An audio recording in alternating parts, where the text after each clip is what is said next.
I'm your host, Peter Komendowski, and welcome to Surviving Bad, where we explore stories of survival, hope, and inspiration.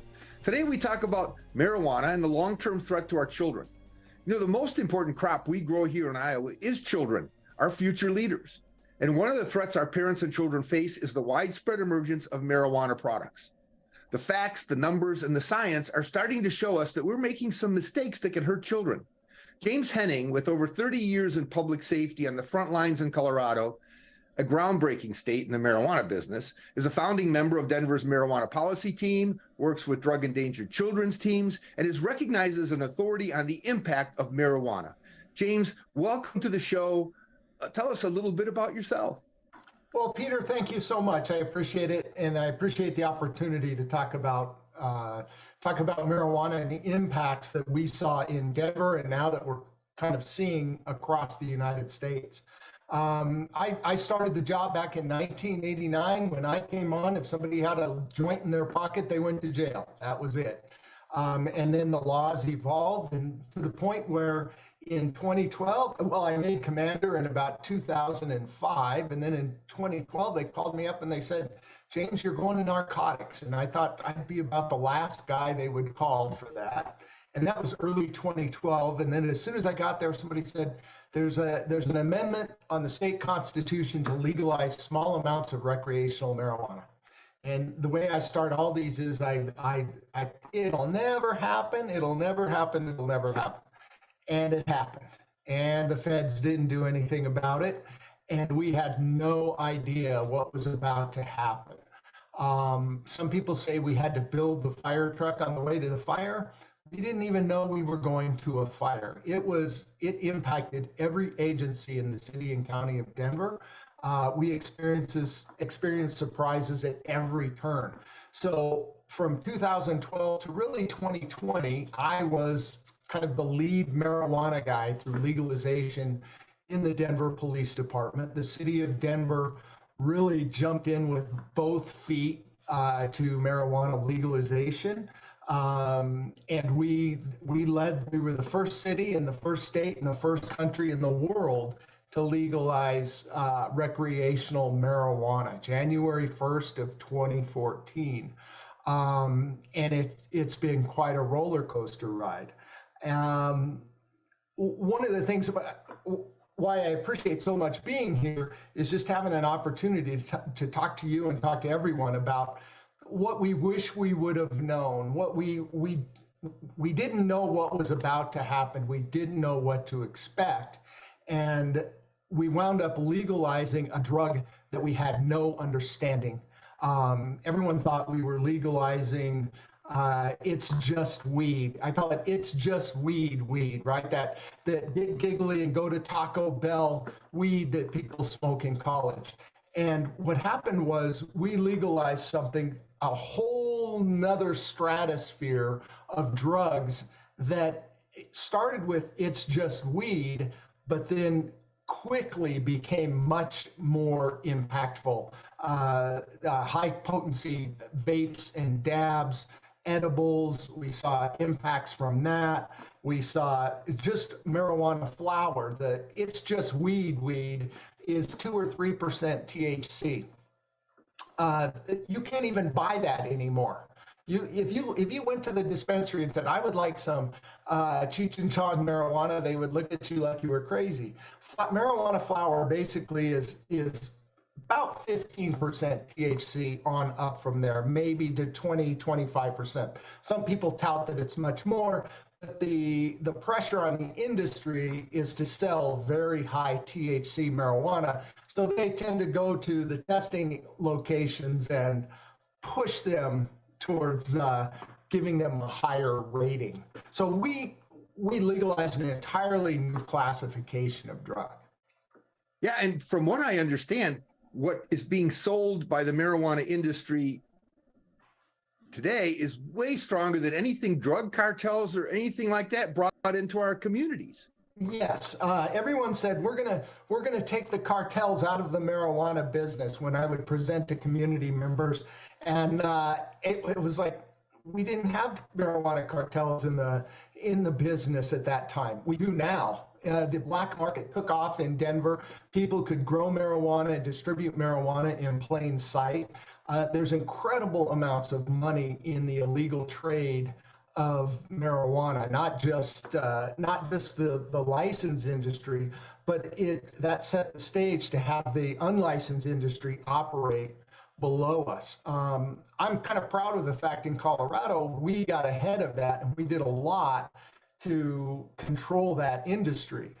California, New York, they're still having fits because they've legalized this segment of the market, but all the illicit market is still out there, and they're having huge impacts because they're not getting the tax money, because why would you go in business here when these folks can undercut you?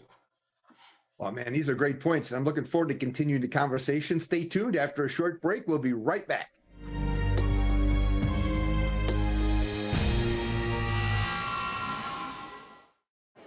The black truck? Hey, Christina from accounting. Yeah, hi. Hey, I used to date a girl named Christina. Oh, really? Yeah, and then she dumped me for my best friend. You want to see some photos of them that I took? I don't. I thought we talked about this, buddy. Buzzed and overshared again? Yeah. Yeah. I'm gonna call a car. That's a smart idea. So yeah, I know, that's why I did it. Hey, you're gonna get back to the top of the mountain. Does that mean I'm gonna get back with Christina? No. Oh. No. Every second, 127 new devices connect to the internet. You can feel it happening, our digital world expanding with every breath. We're entering a whole new era of connectivity, and MediaCom will be ready to power it with one of the nation's first 10G platforms. We'll be bringing you more speed, more capacity, more security, and the power to do more than you ever dreamed possible.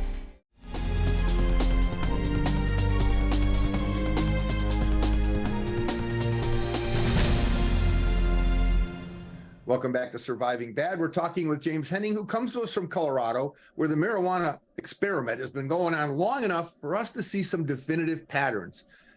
James, you talked about if you only knew when it all started. What are some of those if you only knews that Iowans need to be aware of?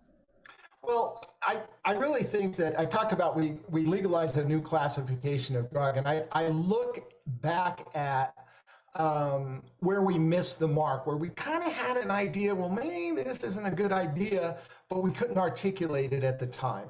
And areas that I look back on, I wish I would have done a better job with. One is drug endangered children, and realizing that a drug endangered child, a child impacted by an adult or caregiver's use or misuse of a drug, impacts their caregiving ability. That kid doesn't care whether it's legal or not. And legalizing it did not make those kids go away. And as the years have gone by, we've seen more and more evidence that, in fact, marijuana has made that actually worse, because these kids are growing up in houses with home grows.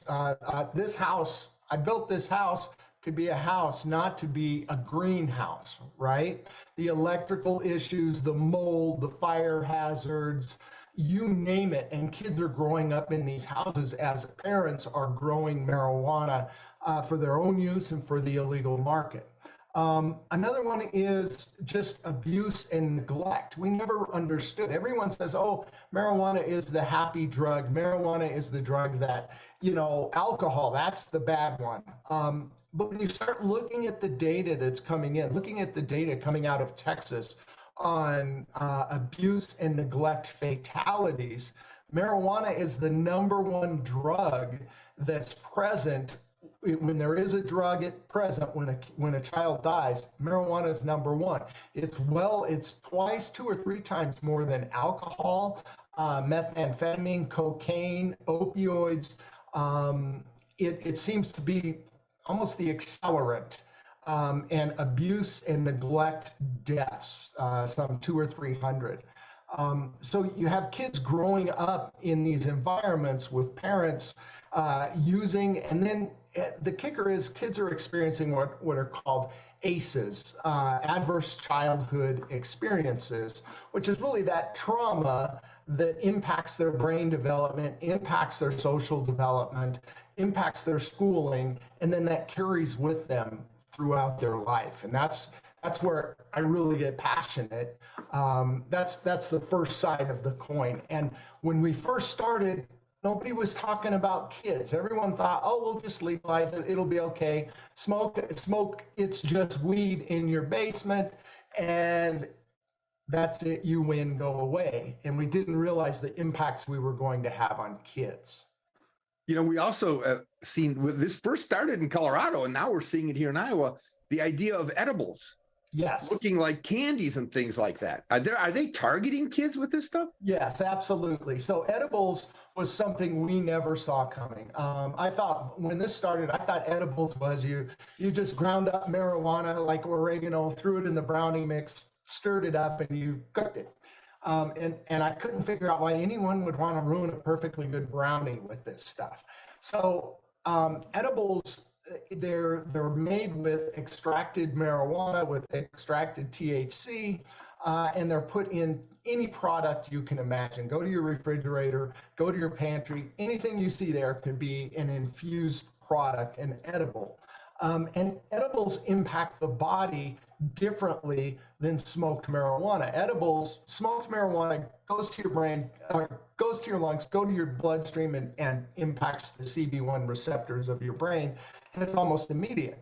Edibles are processed through the stomach, through the intestines, and a lot of it is processed through the liver first, and it creates 11-OH-THC, 11-hydroxy-THC, and that is much more hallucinogenic. We had two very tragic cases. One where a young man was hallucinating and having a manic episode, and he actually jumped off of a fourth floor balcony of a hotel. Another was a middle-aged guy uses edibles for the first time. He's having an episode. He's angry. He's yelling at the kids or yelling at the wife. The wife calls 911, and he actually goes to the safe, gets a gun, and shoots her and kills her while she's on 911. And you think about drug-endangered children. Those kids, they lost their mother, their father. They witnessed all of this, the trauma that they're involved in. Just because it's legal, okay, but look at the impact that had. And people really need to understand that this new classification of drugs, it's not a free ride. It's not free tax money. It comes with a lot of strings attached. Wow, amazingly powerful. Well, we're going to take a short break, and then we're going to talk more about the perception of risks and how they factor into our children's health. Because there's a large landscape of use that has some impacts we may not notice until it's too late. See you all after the break. You don't want to miss this.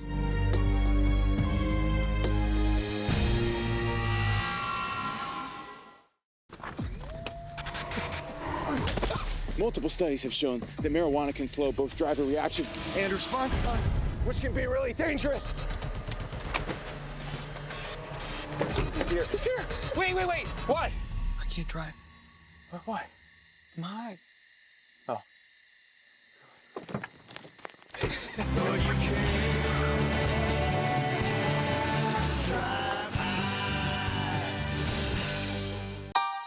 Every second, 127 new devices connect to the internet. You can feel it happening, our digital world expanding with every breath.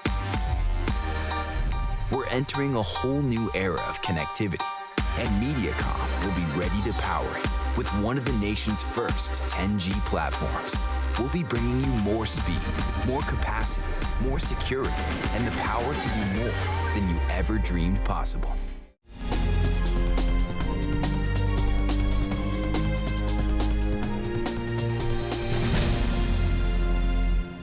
Welcome back to Surviving Bad. I'm your host, Peter Komendowski, and we're with James Henning talking about the emerging risks related to marijuana use and the impact on children, teens, and young adults. James, let's talk about this because our future is so vested in these kids. Well, you left me short there with that question. Yes, it is. You look at how the stage is set with all the impacts of marijuana as kids grow up, all the messaging they're getting.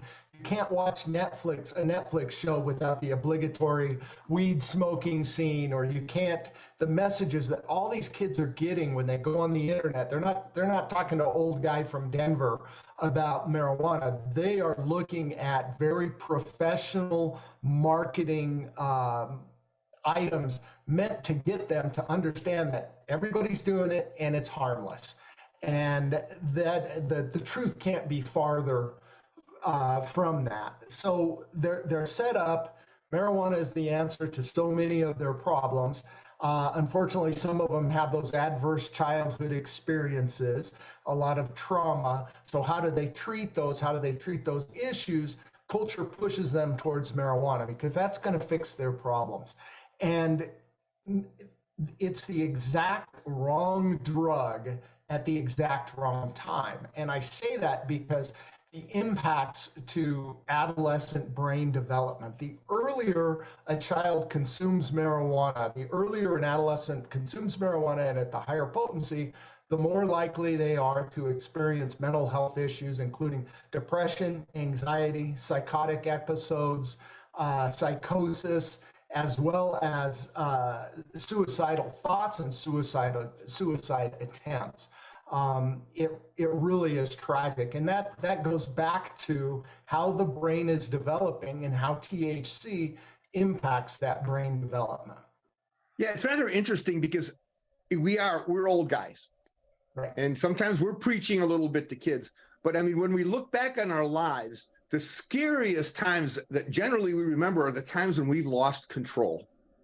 Yes. And anything that puts us in that position, in retrospect, is frightening. And it's one of the things we like to protect our children from. And I don't think a lot of kids or even parents understand that marijuana has huge triggers for losing control. And losing control is synonymous with, I really regret doing this. For us, we live Right. through these mistakes and we go, wow, we feel like we ran a gauntlet and survived. But it's hard to impact that with kids. I mean, you got to be older to figure that out, but you don't want them to learn it from experience because it's way more potent and dangerous now. Well, but unfortunately, marijuana interferes right at that time as the child's brain is developing those higher order executive functions, right? Abstract conceptual thinking, impulse control, problem solving, decision making, judgment. This is all stuff you're sorting out from about the 8th grade until you get out of college. Emotional regulation, all of that. And marijuana impacts those routes in the brain between, the limbic system of the brain, the amygdala, and how that's functioning and firing off, versus the prefrontal cortex, where you're learning to develop those higher functions. And THC, kids are consuming it at the exact time when those networks should be building. Kids need to have those experiences so that they learn to deal with them, and those networks are formed in their brain and they develop those higher functions. But unfortunately, marijuana keeps all the action in the center of the brain, and you're not developing those neural networks to bring that to having an efficient adult life. And like I said, the earlier they consume it, the more those functions are impacted. And everyone, it's not every kid. Not every kid is going to have mental health issues because they smoke marijuana. Far from it. That's not the point. The point is there's enough of a risk that these kids need to understand. They need to understand what they're taking on.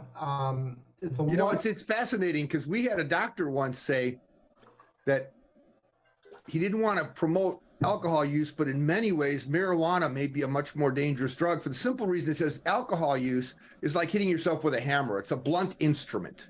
It says, but marijuana is like the surgeon's scalpel going into your brain and actually changing the way it works.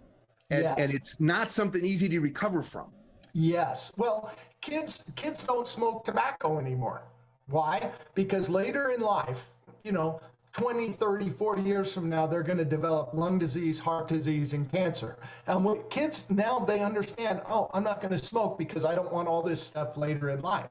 But if you come to them and say, well, if you're consuming marijuana, you could quite possibly develop schizophrenia by the time you're 19 or 20 years old, or accelerate all of these issues.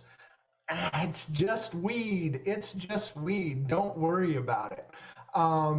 And working with Johnny's Ambassadors, shameless plug for Laura Stack and Johnny's Ambassadors, she's presenting all over the United States. And she said she never once tells kids don't use marijuana. She tells these kids just the facts. This is the information. It's just, they're very, very receptive to it. They don't want the preaching, they just want the facts. And then that's when they buy into the fact that it's very risky. It's a very risky substance. Yeah, and the facts are coming out every day as we speak. Yes. After a short break, James is going to share some final comments, insights, and inspiration. Stay tuned. You don't want to miss this.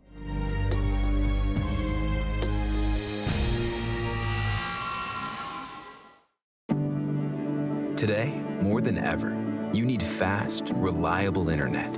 At Mediacom, we want you to know you can count on us. Our fiber-powered 100% gigabit technology network was built for the future. We have enormous capacity and power and 99.99% network reliability. So even though these are uncertain times, we're prepared. And you can be certain we'll keep your world connected. The black truck? Hey, Christina from accounting. Yeah, hi. Hey, I used to date a girl named Christina. Oh, really? Yeah, and then she dumped me for my best friend. You want to see some photos of them that I took? I don't. I thought we talked about this, buddy. Buzz and overshared again? Yeah. Yeah. I'm gonna call a car. That's a smart idea. So yeah, I know, that's why I did it. Hey, you're gonna get back to the top of the mountain. Does that mean I'm gonna get back with Christina? No. Oh. No.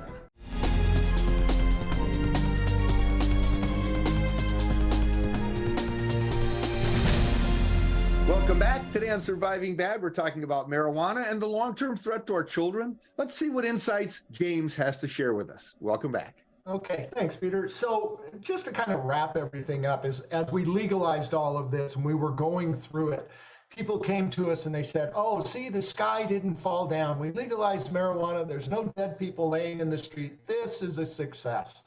And in the back of my head, I always thought, there's a cost. There's a cost to this. The cost that our society is going to pay is going to outstrip all this tax money that we're getting. And eventually it's going to catch up to us. And I guess what I would say is, like I said, we didn't realize every drug is a slippery slope. If you step out on the slippery slope and I say, let's inject opioids for the first time, you know you're stepping out on a slippery slope. You know it could be a steep slope. Methamphetamine, crack.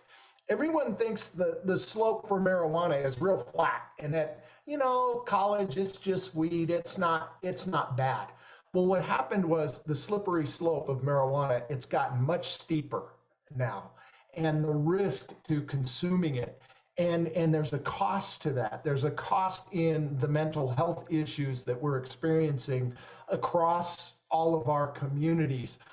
There's a cost to having teen suicide jump 29% in the last 10 years. There's a cost to families dealing with these kids,